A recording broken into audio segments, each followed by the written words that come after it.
direct, really could cause them much more problems. And then if you really stay patient but develop kind of greed as well, then you can score goals, and the goals were wonderful, and so really good. We kind of played their game a bit too much, got involved, we started giving the ball away too cheaply, started giving away cheap fouls and things like that.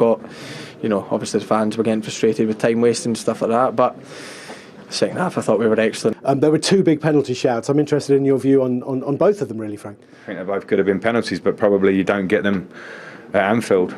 I think it's a reality of the game. I had a game felt. There were a few other moments in the game that I think will probably be analysed.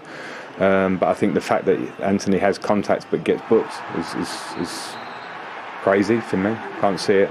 And the second one, probably a foul on the pitch, which is a penalty. What keeps you up now, Frank? Scrapping or playing, or a combination of the two? Yeah, football's always about both of those, isn't it? Every game will be different in the running, but we need to keep playing as well. So everything. But what you saw today was the spirit amongst the group. Nobody can watch the Evertonians at home can look at that and see that the group are fighting, and we'll give everything to the end.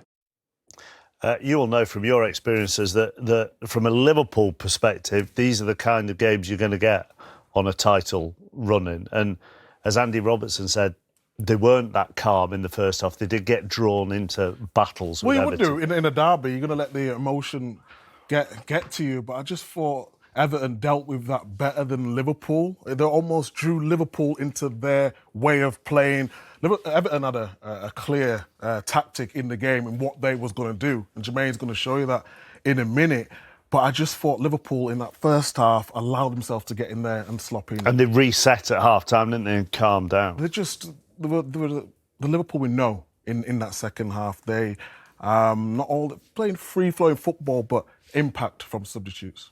So from the Everton point of view then, compact, that's what Frank Lampard wanted them to be, wanted them to be strong and try and hit Liverpool on the counter-attack. And actually, from that point of view, it did work for them. Yeah, they did. They had all of those things. They had a game plan. They frustrated Liverpool, I thought, a lot in that first half. They were well organised, hard to play through. You can see here the lines, the structure.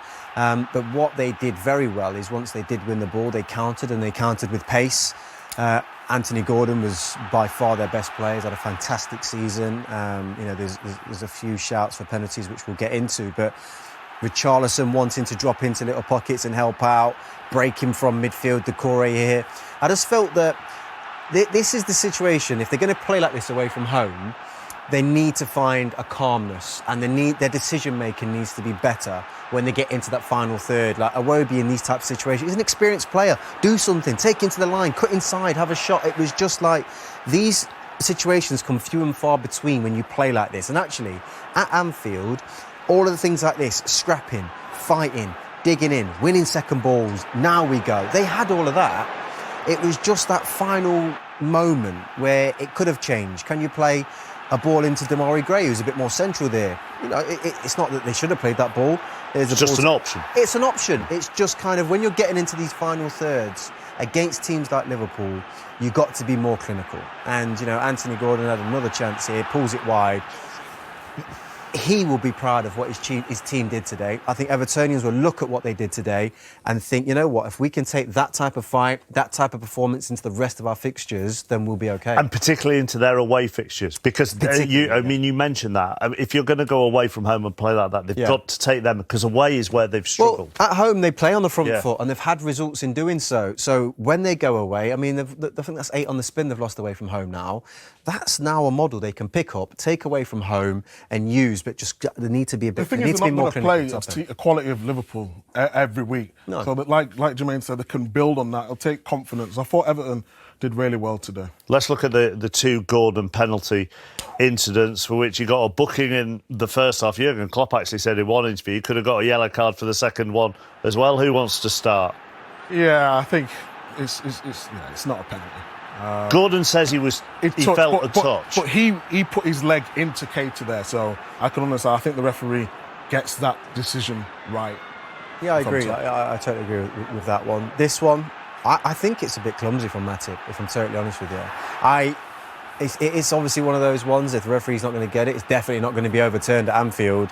I think Anthony Gordon claimed that he stood on his foot. For me, those pictures are quite inconclusive. Depends on what angle you look at them, doesn't it, really? Although, I mean, if I had to kind of make a decision right now, I'd probably just say just no. Just no. Just no? Just. But I think way. if that's outside the box, that's giving us a free kick. Stuart and Wells. that's a big decision. Just no, to just make. yes. Is that his whistle? Shall we not? It's like, oh, where am I? You know, I think Frank's tough assessment was clear. You know, when you do go to places like Anfield and the old Old Trafford, then those decisions are tough to come across. And, you know, we saw today that those ones that are on the edge and in the balance, you're probably not going to get. Or to finish just what Anthony Gordon said on that first one, he said he felt the touch, but it probably wasn't enough for a penalty, but equally he didn't think he should have got a yellow card. A fair assessment. Was what he said. We talked about the second half of Liverpool and how calm they were in the second half, and the substitutions made a difference as well. Talk about impact. And Diaz, what a signing he's been. But it wasn't just Diaz today, Origi. And I understand why the Liverpool fans love him. He gave a different option as well today, being that focal point up there, linking up with Salah really, really well when he came on. Just give him something different to think about. They've got very technically good players, but when you've got a big man up front, it just allows you to do different things. Diaz, I mean, the confidence to do that, but not only do that, like, make something of it as well. Normally people want to showboat and just pass it. He wants to take it to the byline and take someone on. Talk about the turning, really impressive. Origi, a little 1-2 here with Salah. Nothing comes of it. Keane reads it very well, but these are the free subs. Henderson come on as well a bit later. Diaz goes to the front, comes out to Henderson. Lovely little lofted back to the back post there, and Origi moving. And this is where he gets his goals. And look at the technique there of Diaz. I don't know if he's going for an assist or a goal there, but Origi being alive in the box and scoring them goals. Just a couple of times this season, Norwich, Wolves, when they've struggled to break teams down, then they've gone with that Origi substitution. Now, you can argue whether it then becomes 4-4-2 or 4-2-4, but you basically then have two up front, whatever it is, and you could see that today. He's a goal scorer. I don't think the system matters. I think he offers you a variety of different things. You know that he's going to get on the end of things. Yes, he has that stature if you want to put the ball into him, as Salah did for that first goal, into Origi and then to the far post.